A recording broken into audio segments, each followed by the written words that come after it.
So you can see this is the rigid body motion. Rigid body motion, eh, either there are three types of um, motions. I would say three, and the fourth one is a combination of either of the previous three. So you can see the first figure, which is telling us that the rigid body. The definition of a rigid body is that the point to point distance remains fixed during the motion, and it does not change, like from point 1 to point B. After the motion is complete, the distance between those 2 points remain constant. This is a rigid body definition. So this is pure translation. The first one is the rectilinear translation, when the lines between the motion for the path, when the lines for the path for those points which we have selected, they are parallel to each other. But if the point is one point is fixed and the other points rotates, this is the pure rotation or fixed axis rotation. The second one is also known as a translation, but it is a curved translation. So when the path defined by the motion, it is in if the path is curved, then it's a curvilinear translation. And the last one is the general plane motion, in which the the body, if you can see, it is rotating as well as it is curvilinear motion. So it is rotating plus translating by the curvature. So this is known as the general plane motion, like a frisbee.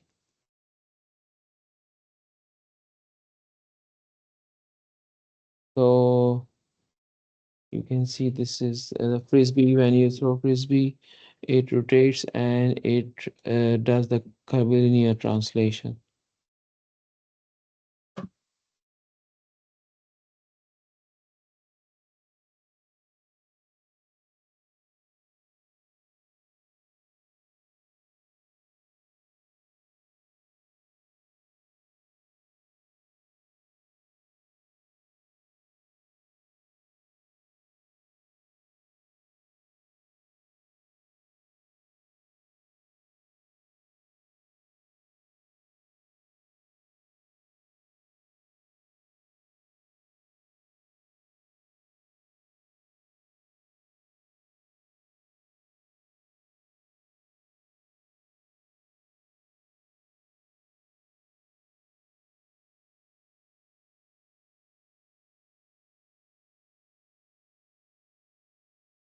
There are some more examples which we can take a look. Some of the textbook you will read by yourselves.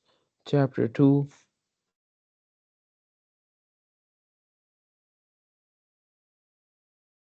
I will share with you the homework problems which you have to complete. Some of the homework problems I will share with you the solution in the video. As you can see, this is a plane motion, and the plate shows the curvilinear translation. So this plate shows the curvilinear translation if the links are identical or parallel, but they also show the rotation of these links.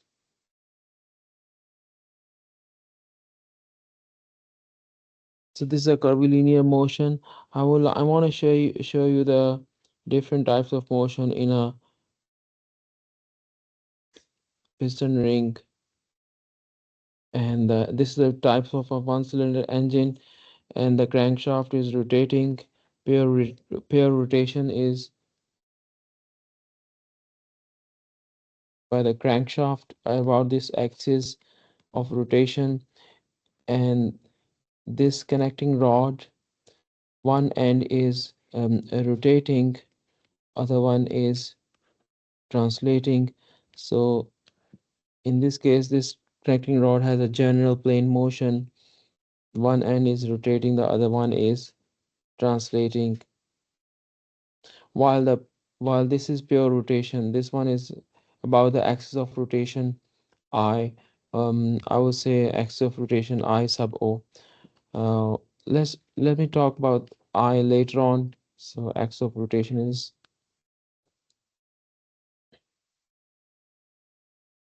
So let's do one example here.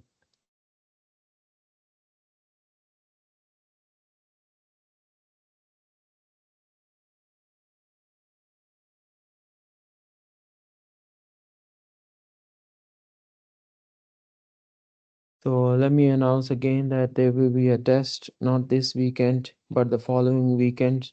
I will open the homework for chapter 2 today, and I will add some of the links of the past video lectures.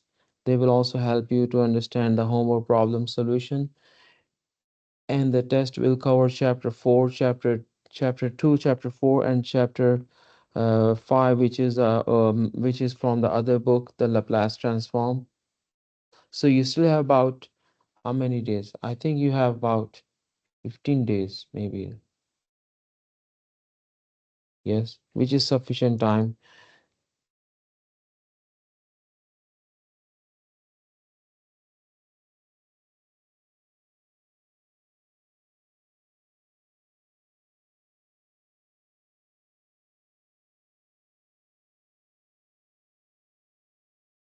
Let us do this problem.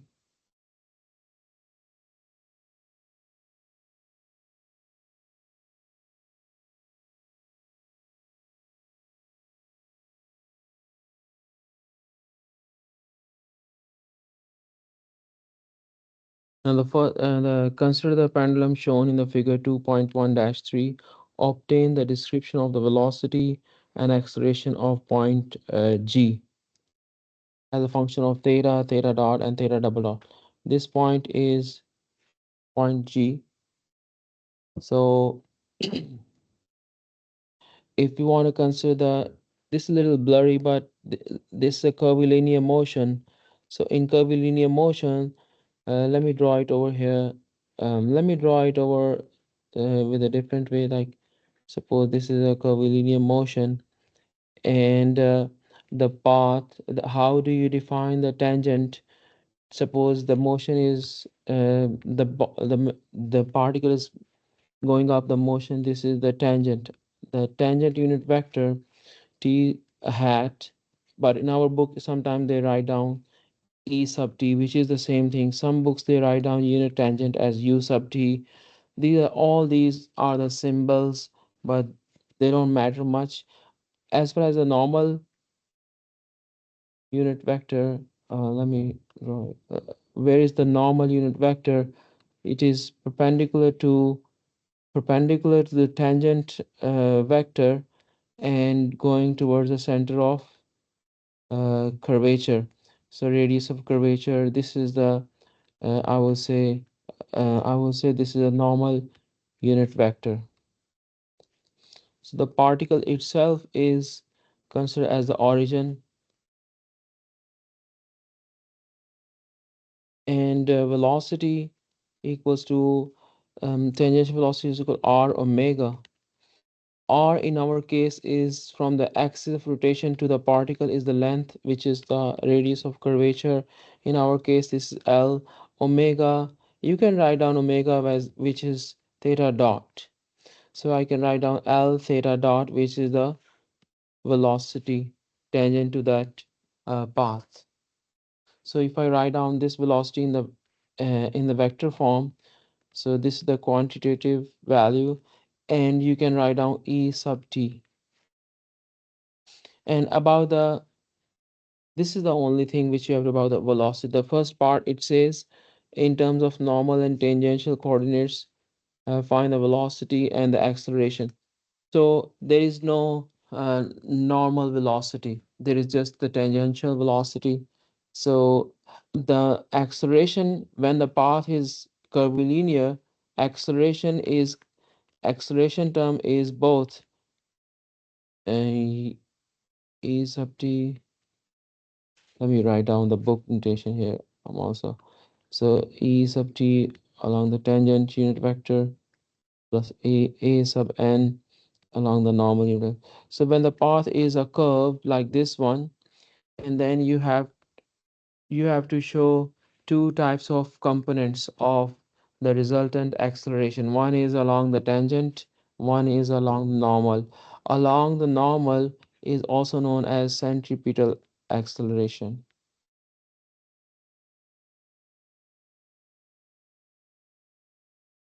And this is nothing but just like if the rectilinear translation, it is nothing but time derivative of the speed, like this one.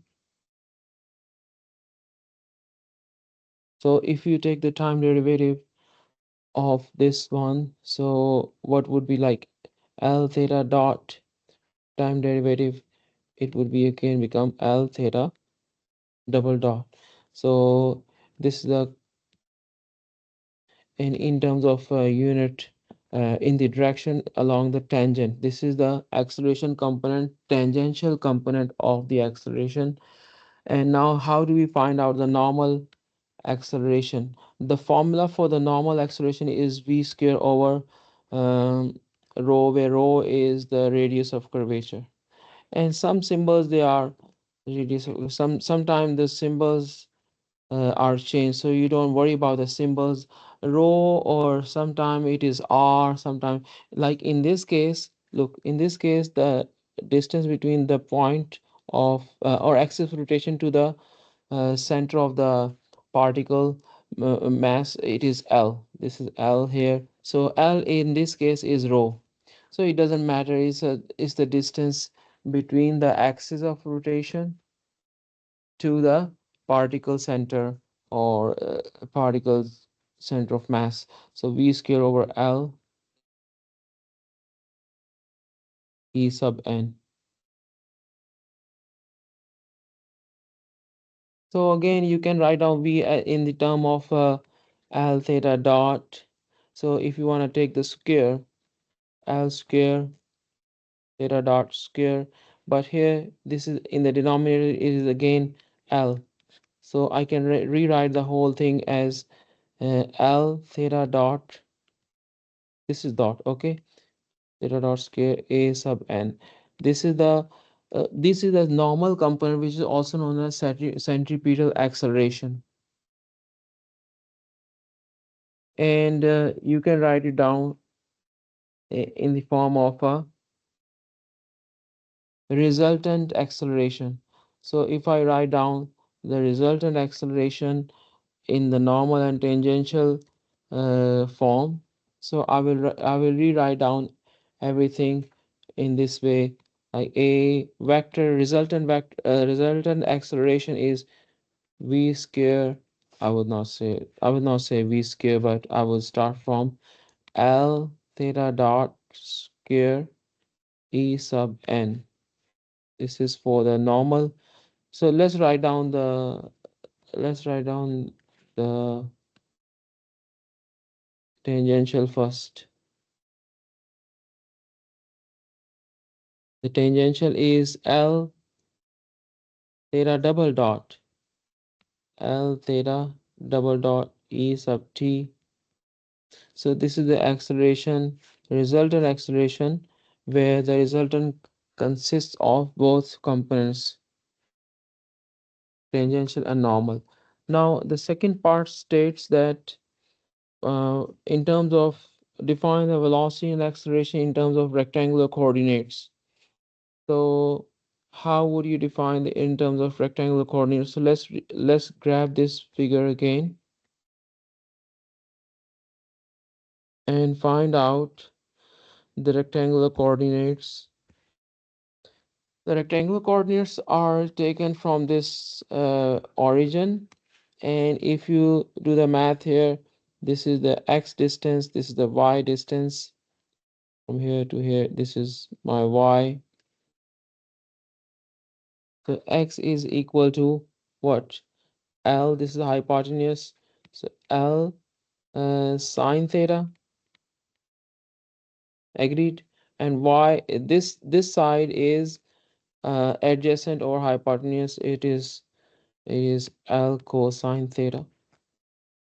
Now we have to find out the velocity of these variables. These are the positions at a certain instant of the angle. You take the picture. That the way I teach students, that if you take a picture at certain instant, what is the x or the position, what is the y position, it keeps on changing throughout the time span, but you have to select certain snapshot at a certain angle where you want to find out the particle velocity, particle acceleration, and so on. So let's find out the velocity. The velocity can be found by x dot. How would you take the time derivative of this term? Let me write down first of all the velocity vector, which is x dot I unit vector plus y dot j unit vector. So if you take the time derivative of this function, L cosine theta times theta dot, the way you will apply for the chain rule, that if the variable like if it is different, then you have to write down. Let me show you. So the formula is, if you do the math here for x square, suppose if you want to, if I ask you, can you find out the time derivative of x square? So time derivative of x square, this is a spatial form. So let's see, it's just a review, it's not a part of this. Let's see the difference between taking the time derivative of t square versus position square.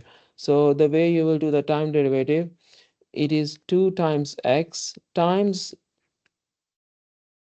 you will keep on doing for the or for the base as well. Take the time derivatives as a chain rule, and for here the chain rule states that dt over dt, which is 1 again. So you are left with 2 times t here, but you are left with 2x times dx over dt. You agree with me? This is nothing but dx over dt. So what we did over here, so L, let me show you the time derivative of sine theta. If you take the time derivative of sine theta, you will do the derivative of sine is cosine theta, but again you will take the dt, d over dt of theta, which is theta dot. That's why I wrote down this term theta dot, because it is not time variable, it is theta variable. So let's do the second velocity time derivative of the second expression here, L cosine theta. It will be minus L cosine theta. Sorry, minus L. Let me grab it first. I want to make you confused that I write down wrong answer here. So let me grab this expression here and let me.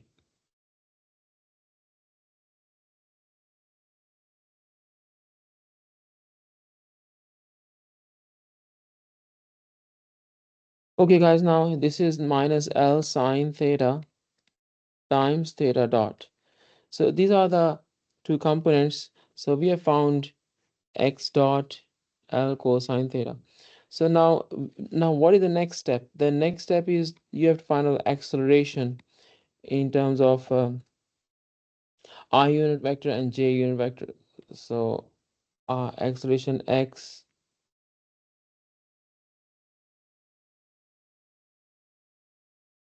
So we have already done the first part, the velocity in terms of rectangle coordinates. So let's find out ax. You just have to take the time derivative again. So I'm gonna grab this portion, this expression here.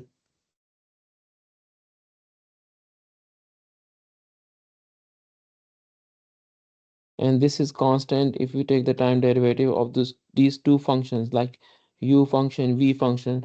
So if you remember the derivative, if you want to take the derivative of two functions, first function into the derivative of second function plus second function into the derivative of the first function. So this is like a formula. So let's follow this formula, and assume this is u, this is v. So in this case, L is constant outside the first function into the time derivative of the second function plus second function into the time derivative of first function, which is sine theta times theta dot. So if you rewrite here, you can write down L theta double dot cosine theta minus L theta dot square sine theta. This is the AX of the particle. Similarly, you can find out the second derivative, time derivative of the position, y position. Now we already taken the first derivative. Let's take the second derivative from here onward. So y dot double dot equal minus L is constant outside. Assume this is my u, this is my v. So first function into the time derivative of the second function into the time derivative of the first function. That's it. So negative L, if I rewrite everything, and negative L is distributed inside L theta double dot sine theta.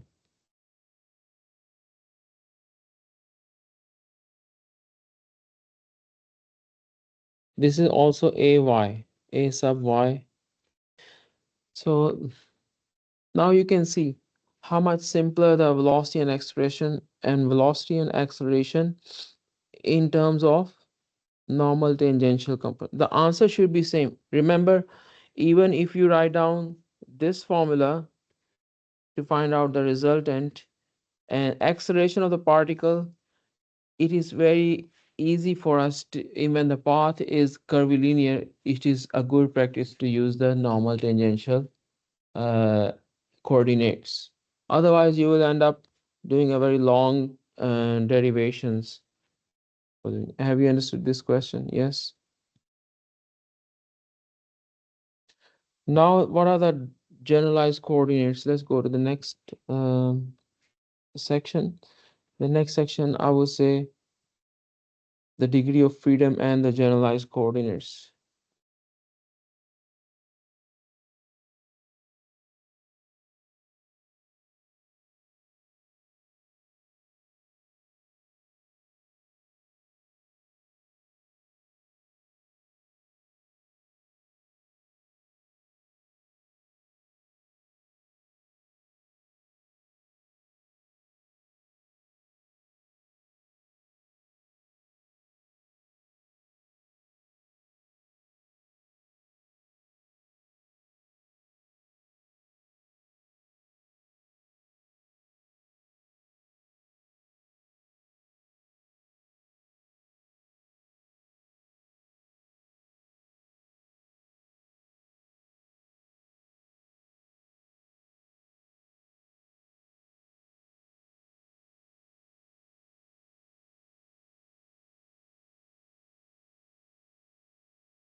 Generalized coordinates, they defined the motion of a particle completely.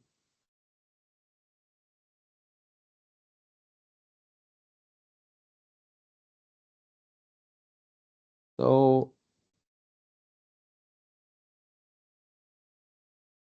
angle theta in this case is generalized coordinate. So angle theta is generalized coordinate here, but x and y, they are not the generalized coordinates because you need to have both coordinates to define the motion.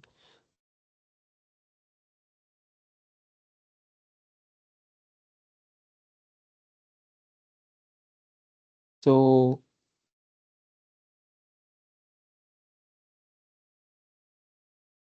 let me show you one more example here.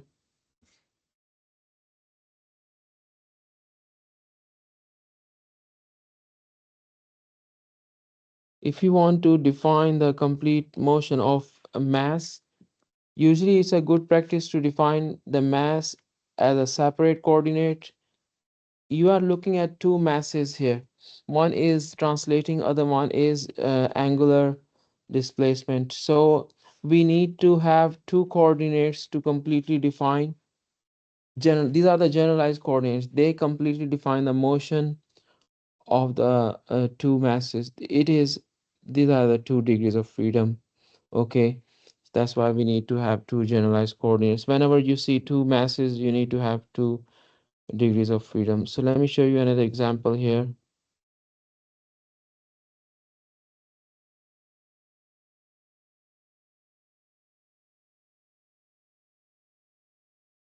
Can you guess how many generalized coordinates we need to define the pendulum? There are two pendula, okay? What do you suggest, your professor? Can you tell me the generalized coordinates looking at the picture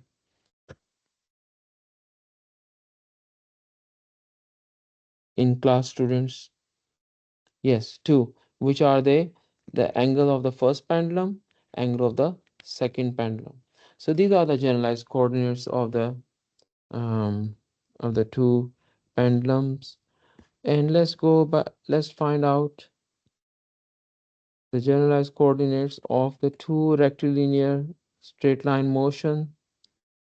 So if I ask you, what are the generalized coordinates for defining these motions? First of all, these are two masses, so you need to have two coordinates to define their motions. So what do you suggest me? X1, correct, comma, X2. So these are the two generalized coordinates.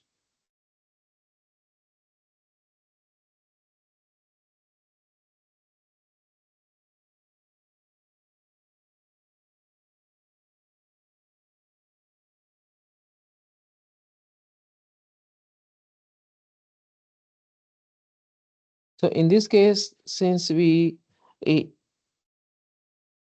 in this case, we use either X or theta as generalized X or theta because this is also like X in terms of theta can be written like X equal to R theta. So one, either you can use X or theta to define the motion.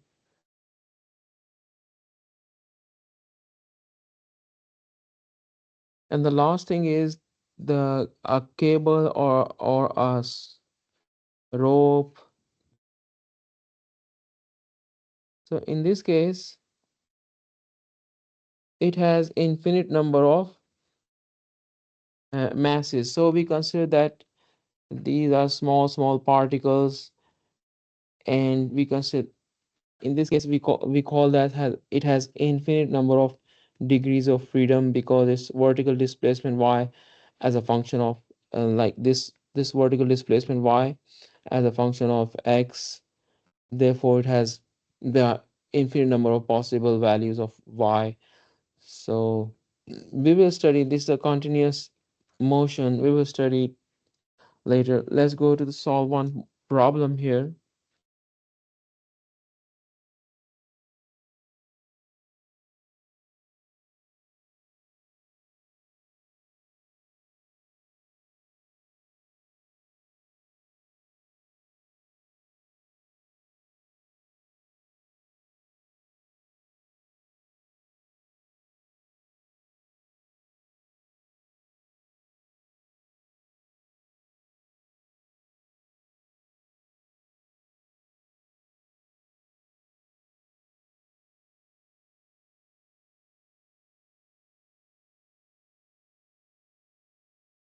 Pulleys can be used to change the direction of an applied force or to amplify forces. In our example, we will assume that the cords, ropes, chains, or cables that drive the pulleys to do so without slipping are inextensible. If not, then they must be modeled as springs. The figure 2.1-6 shows a simple pulley system. Suppose the pulley is free to rotate and to translate vertically but not horizontally. Let L be the length of the cable which is that to a support determine the relation between omega y dot and x dot. So you have to find out that relationship omega y dot x dot.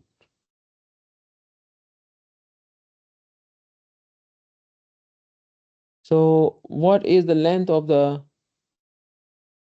so figure A, the length L. If you take a look here, length L is the total length of the cable. So if I count this part, this much length, and this semicircle is pi r, so total length is L1 plus pi r. This is for case A. But when the pulley is rotating and goes up, so now what is the length, total length here for the second case? So you can see here, this portion is piece 1, this is piece 2, and this is piece 3. So let's add these pieces.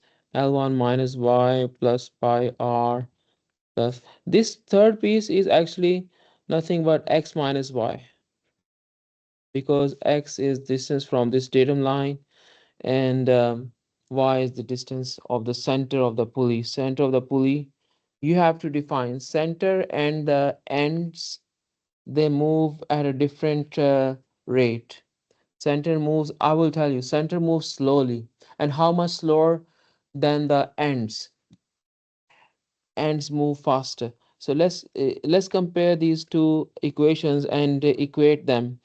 So L equals to L, so I can write down L1 plus pi r equals to L1 minus y plus pi r plus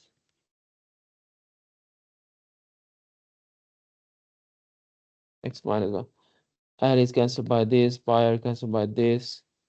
So you're left with x equals to 2y. That tells me that the center, the ends, they are twice the motion of the center. The pulley, like if x is, sorry, if y is 1 centimeter up from the data line, then the x travels 2 centimeter, 2 times the center of the pulley. You understand this point? So this is the case. So we have proved this, x equal to 2y. And now you also know that theta. So let's find out what is omega. Omega, omega equals to the net displacement, angular displacement in time duration. And how do you define um, delta y here? So this is my delta y.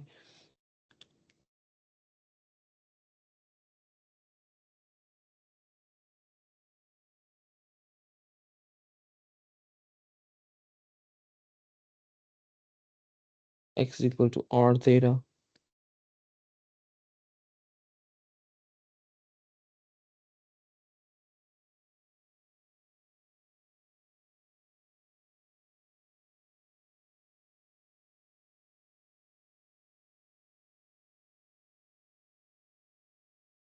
And x equal to,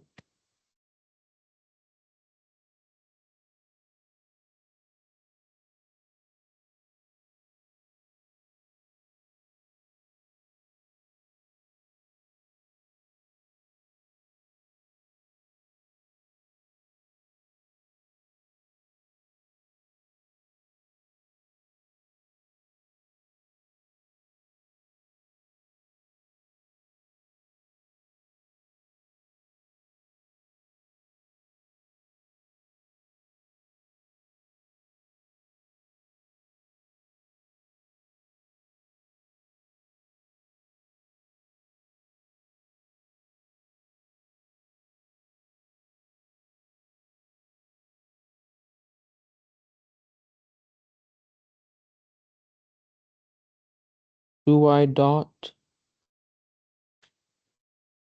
r theta. Hmm. So we know that this is theta dot. Let me double check.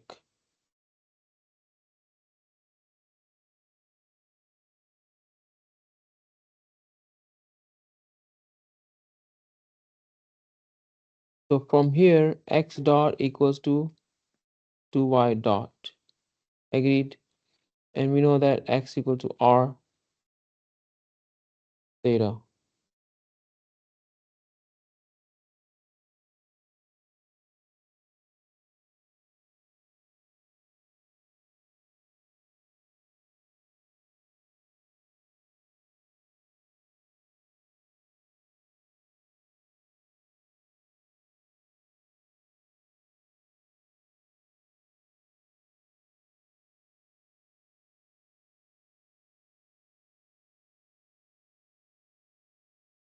How do you define this?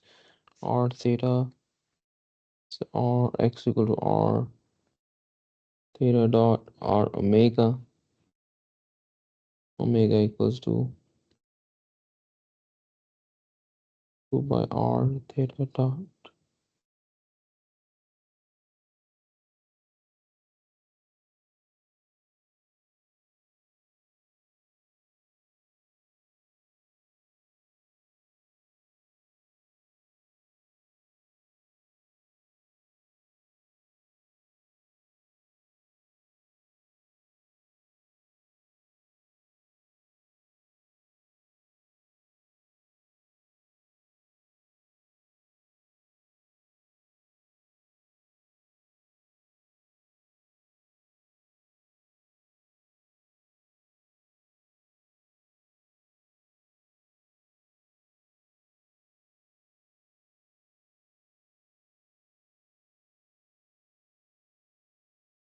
So I'm confused. In the book there is little, maybe explanation is differently. They say, let me explain it to you. They say y equals to r theta.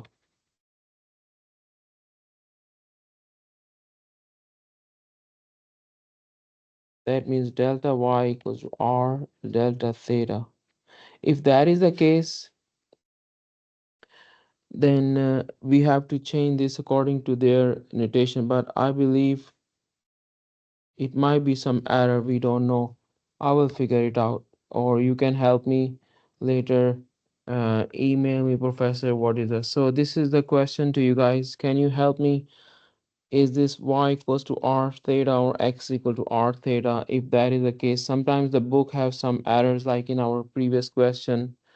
Let me show you, there was an error in the book. Over here they wrote down something differently. Yes, y double dot.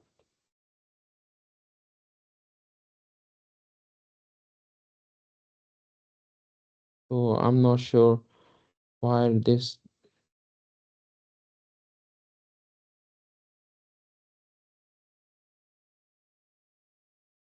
Yes,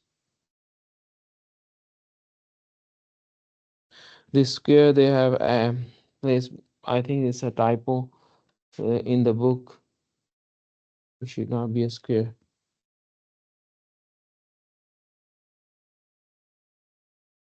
Am I?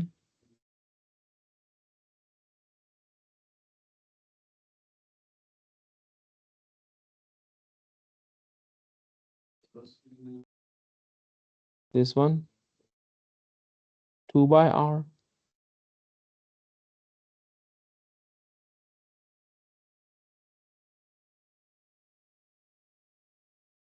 This one,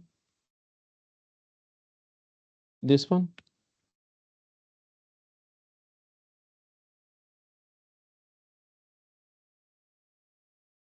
2y dot equals to r equals to x dot, correct? And then what do you suggest me? If you just move r under 2y dot. Like this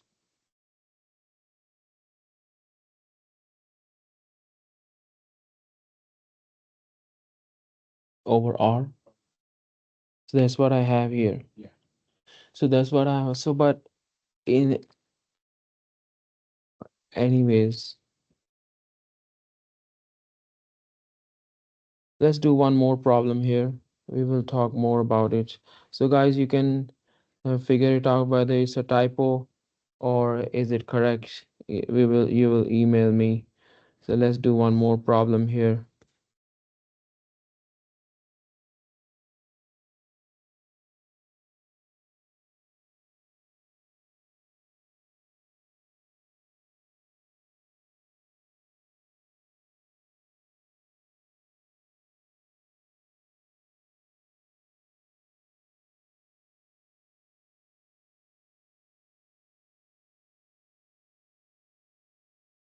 The question is, this is the figure.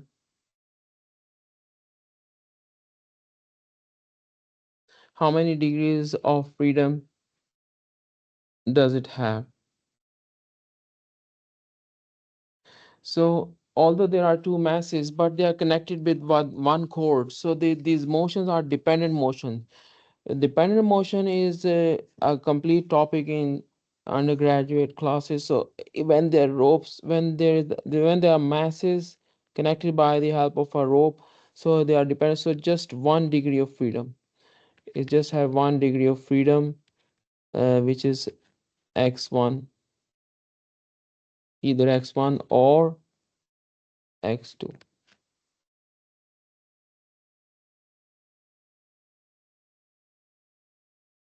Now, in order to find out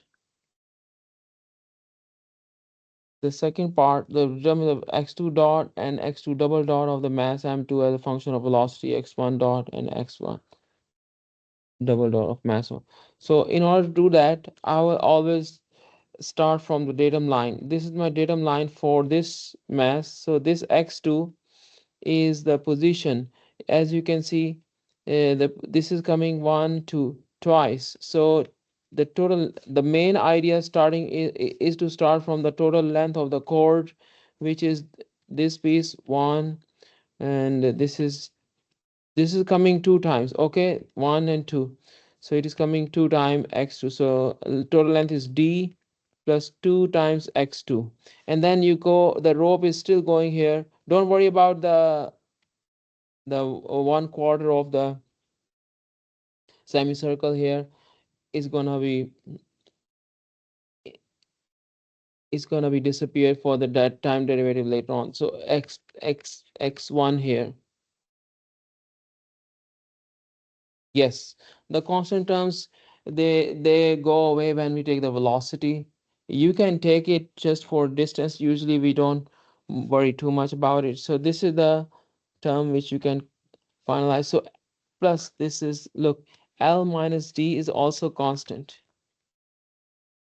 You see, if this is a datum line, if the pulley goes down or up, this datum line above that, this distance remains constant. So I would say this is a constant term.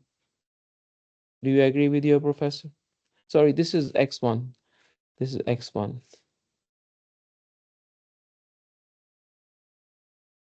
So c equals to 2x2 minus plus x1. And now from here, time derivative. Time derivative of equation 1. This is equation number 1.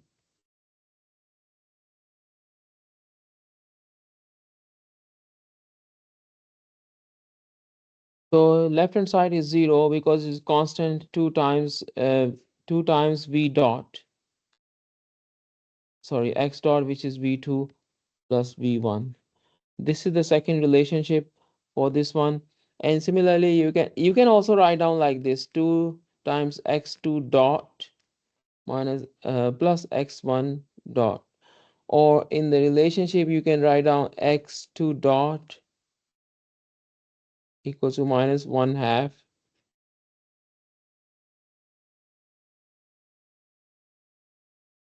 So this means that when this mass moves, this is when this mass moves 1 centimeter back and forth, the other mass moves 1/2 of the motion of the m1. So this is the relationship. Now, if you go from here to second time derivative, which is x2 double dot.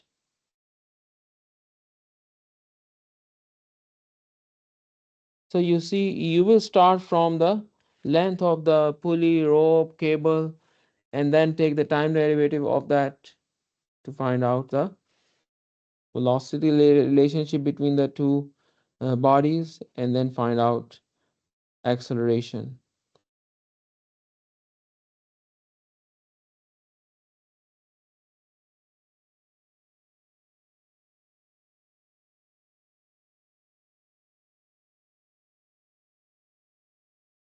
Some of the equation you can study on your own, which is Newton's second law. So let me grab this one here. These three equations, which are very popular.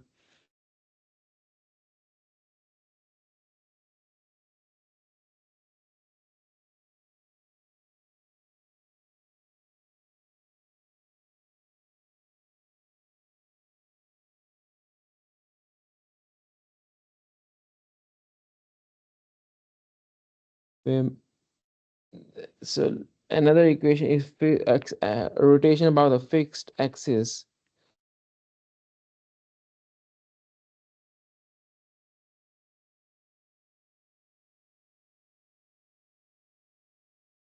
But before I go to the rotation about the fixed, I want to show you that if this is force equal to mass times acceleration, this is in translation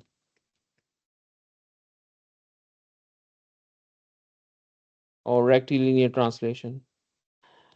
Now, if this is an angular motion, so this force is replaced by the moment. All the moments, they are equal. This mass is replaced by the mass moment of inertia, and A is replaced by alpha or theta double dot, because there are some other symbols like omega is equal to theta dot, alpha equals to theta double dot. So you should not get confused. And what is mass moment of inertia? So this is defined as this equation, where r is the distance from the axis and dm is a small mass. And if I ask you, can you find out the mass moment of inertia of a pendulum? So this is a pendulum which is having an angular motion. So, and this is, imagine this, the distance between the point O to this point G is L. So this, so L square dm. dm is a small mass, but if you integrate it, the whole mass of the pendulum is m, so ml square. So I is the mass moment of inertia of this simple pendulum. This is how you calculate the mass moment of inertia of all the other bodies. So there are certain shapes. Certain shapes you have already derived the formula. Before I go to the certain shapes, let me complete this portion. Newton's second law in the angular motions can also be written like I omega dot. And let me show you one thing here, that since we are coming to that part, the definition of a momentum. There are two types of momentum.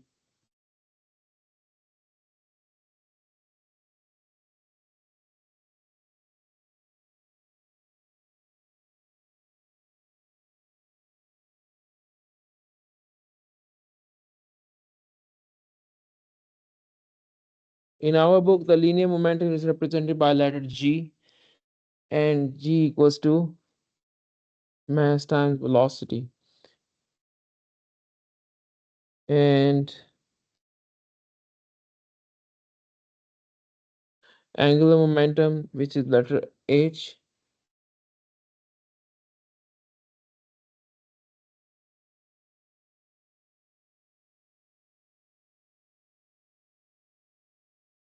MVR. So let's do some math here for H. There is one more thing I want to show you here. Um, Over here, I want to mention here that this can also be written as mass moment. Mass is can replaced by mass moment of inertia. V is replaced by omega. I omega also equals to mvr. Why is that so? We will talk about later. So H equals to I omega. It is on the same continuity, like linear momentum is equal to mass times velocity. Mass is replaced by mass moment of inertia, velocity replaced by angular velocity for the angular motion. You understand this point? Yes. Now, in Newton's second law, this one,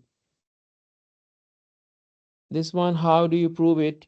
That if you take the time derivative, you get the moment. So h dot. So if you take I omega dot mvr d over dt. So you know that if r is like a, I'm sorry, this is different. So let's grab this position here. I want to, this is angular motion, okay? Angular motion, and this is my, look, this L over here, this is R. R equals to L. The distance between the axis to the mass center of the particle is the R value. So this is fixed. So time derivative, can I write down like m dv over dt times L? Can I write down like this? Because time derivative is this one. So what is this? M times acceleration times L. So what is this? Force. Force times moment arm. What is force times moment arm? Is moment. Agreed? So this is how you find out the moment by taking the time derivative of the angular momentum. The time derivative of angular momentum gives you the moment. And I wrote down the second law, Newton's second law, the which is over here.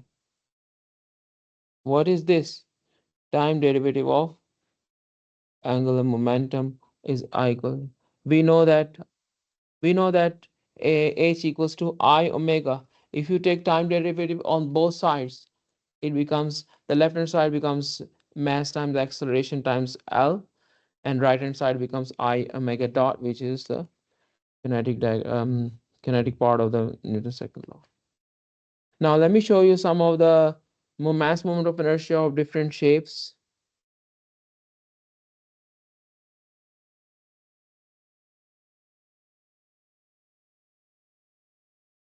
You will study at home this table. I don't recommend you to start driving it. You just need, you may need it for your quiz. Or I believe I should give you a quiz this weekend. What do you suggest your professor? Do you want to have a quiz or the test um, this Saturday? I'm sure I will not give you the test, but are you willing to take the test quiz? Sorry, willing to take quiz 3 this Saturday? It will prepare you for the test too. Online students, what is your suggestion? Can you open your mic?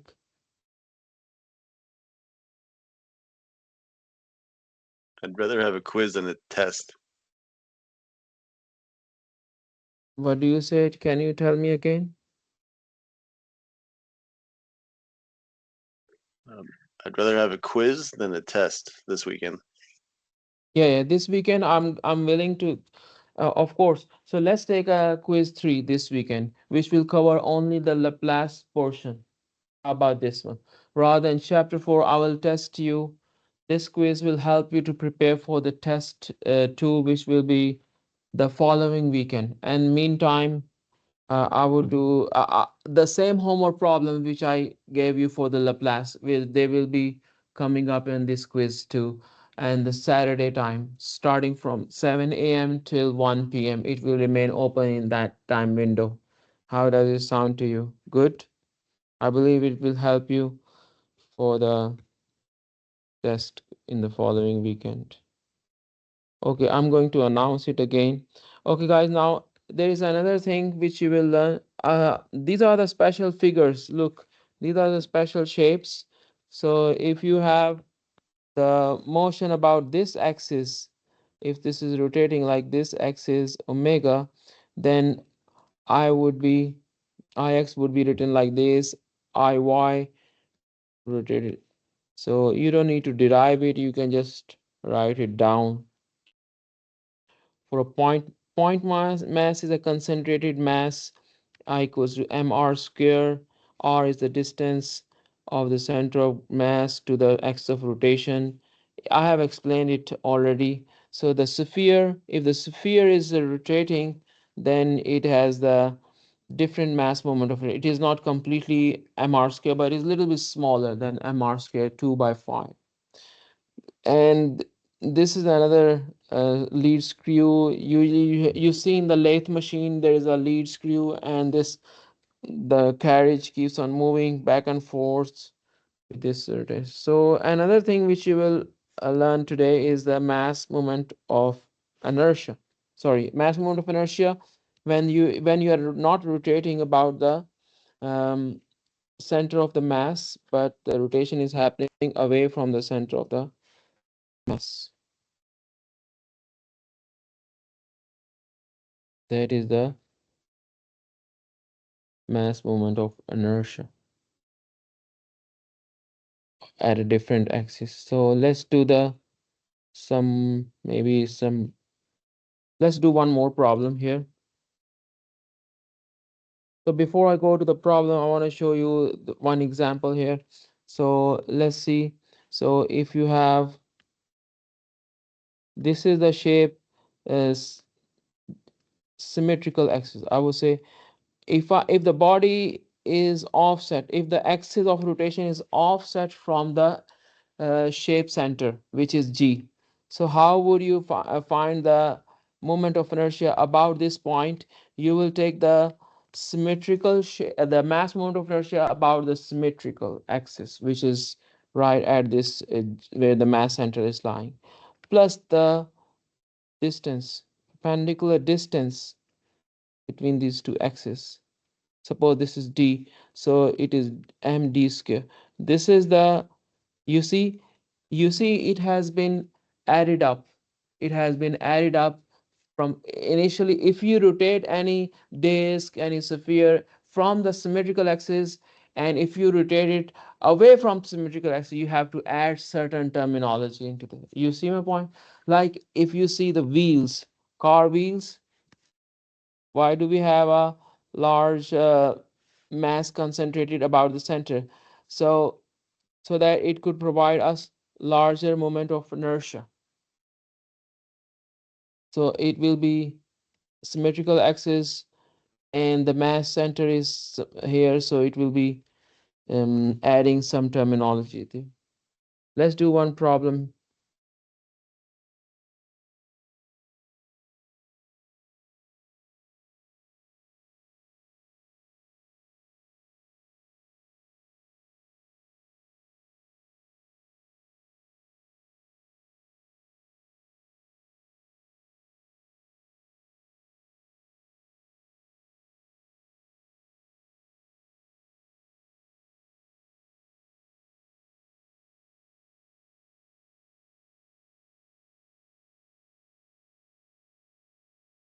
Okay, obtain the equation of motion of the pendulum shown in the figure.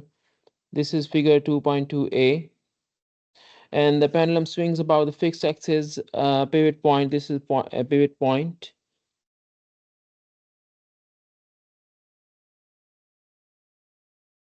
Assume the rod mass is negligible and compared to the mass m. So the mass m is quite big. So first of all, let's see the equation of motion, that the moments, all the moments equals to, this is angular motion. When there is an angular motion, Newton's second law is replaced by this. This is also Newton's second law for the angular motion. And I just explained it to you for this mass, for this mass. the mass moment of inertia is concentrated mass times the this distance, square of this distance.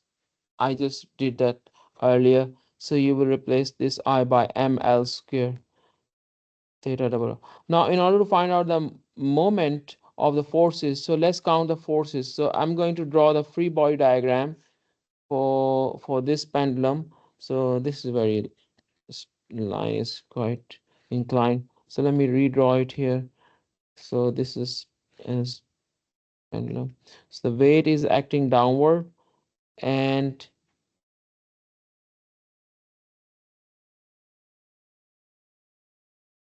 it has been resolved. This is my theta. So if this is theta, if this is theta, you can also do like this. So this is a W, Y, W, I will say W sine theta, and this force vector is W cosine theta, which is, and this is another force, which is the tension force in the cord, which is holding this pendulum. And that's why if you do the math here, so sigma all the forces along the um, y direction.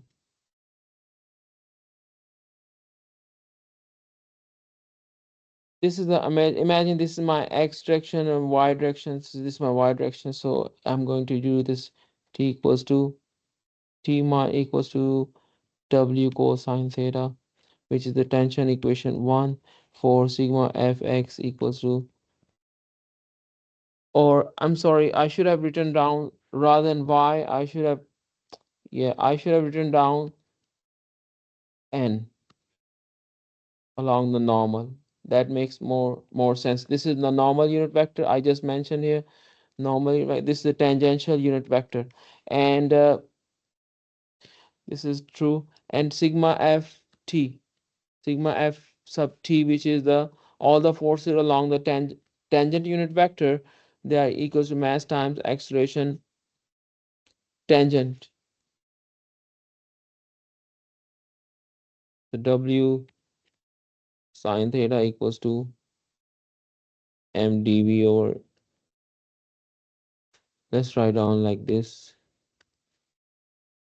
ma sub t. Now let's do the this equation. The moments for this force. This force will generate the moment. This is the length of the cord. If you take this is the force component of the, and this the length of the cord. So W, the moment generated by this force is the W sine theta times L. Sine theta times L is the moment which is responsible for this. So if the angle is showing, angular displacement is showing counterclockwise, this motion W sine theta will tend to bring it to the mean position. So it's a negative clockwise direction. So negative W sine theta times L equals to I theta double dot, I equals to ml square theta double dot equals to mg. And for small, very small angles, this sine theta can be written as,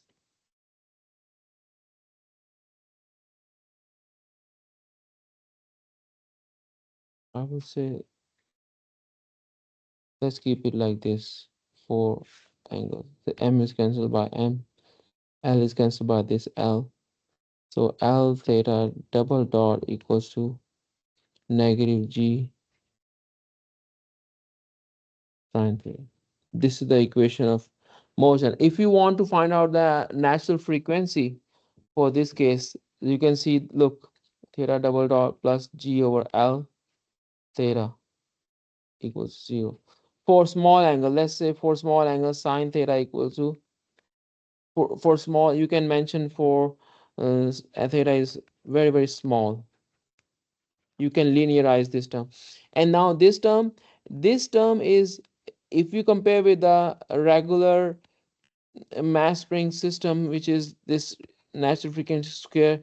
So if you compare the standard equation with this equation 2, so this term is omega n square, which is g over l. So if you take the square root on both sides, the natural frequency of the simple pendulum is square root g over l, which does not have any mass in it. You see. So previously we have been doing that omega n was having square root k over m all the time. But here we don't have mass. We have the length of the pendulum.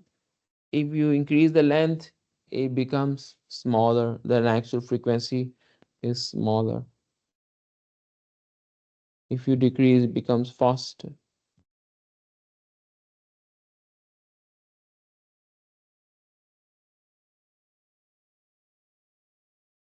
So when you go home, you can solve this example at home.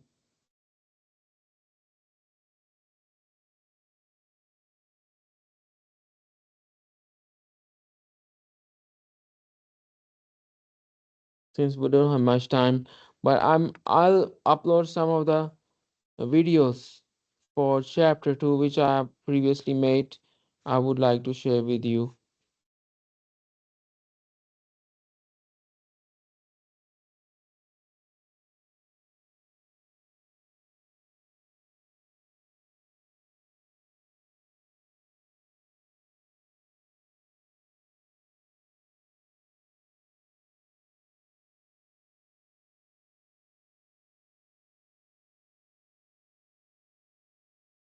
We will start from here next time. Thank you guys.